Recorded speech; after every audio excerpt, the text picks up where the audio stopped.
ito ang masakit. Puta, naka-green kami. Yung kabila nag-go-go, yung naka-red. Baliktad talaga eh. Wala talaga pakialam mga enforcer dyan eh. Hoy, magkano lagayan ninyo dyan? At ako'y maglalagay na red. Kung magkano lagayan. Puta, green kami hihinto. Yung red, siyang mag-go-go. Walang hiya. Wala talaga pakialam mga enforcer eh. Magkano ba lagayan? At kami ako'y maglalagay na red. Para naman kahit naka-red, may pwede akong mag-go. Walang iya. Imbis na maayos ang traffic eh. Wala rin eh.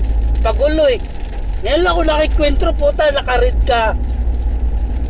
Mag-go-go yung green ay naka-go, yung red ay mag-go-go, hinto yung naka-green. Puta yun. Wow. Dito lang yan, sa Sapota eh. Mas maganda dayuhin nyo eh. Para makakain nyo actual. Tayo magkano kaya lagayan dyan sa mga enforcer dyan? Ako'y maglalagay na rin. Imposible walang lagayan eh.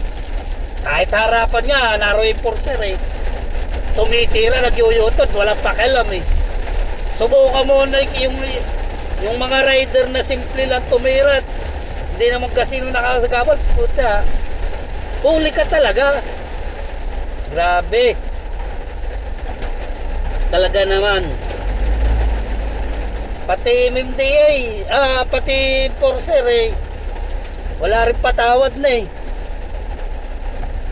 Harapan. Kita naman sa video.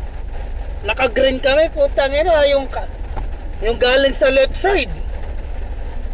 Puta, nag-go-go, naka-red sila. Wow. Yung bantay naroon sa baba. How? Ako pa yung maglalagay na, magkano lagayan?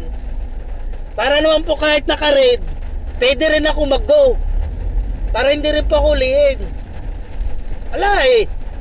Harapan yan eh. Na. Iba na talaga pag ikaw talaga may pera, kahit anong gawin mo sa harapan, tatalikod na lang ang enforcer. Walang nakita, bulag. Basta may pera. Yan. Tatalikod na lang yan. Tangina. Hindi naman lalakas ang loob ng jeep yan eh. Yung mga driver ng jeep, hindi lalakas ang loob yan.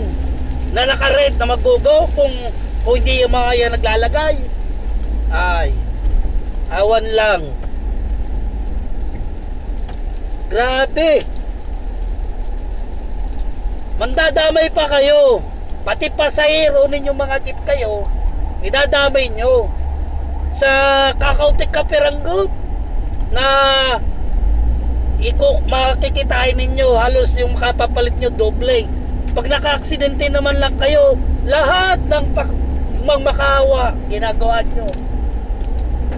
Ay naman. Talaga naman, jeepney driver. Hindi ko nilalat ang jeepney driver ha. Yung iba, hindi ko sinasabing lahat.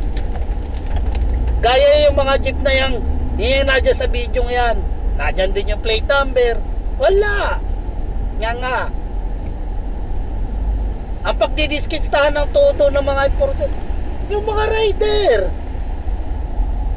Kakapiranggot na kinikita sa jeep.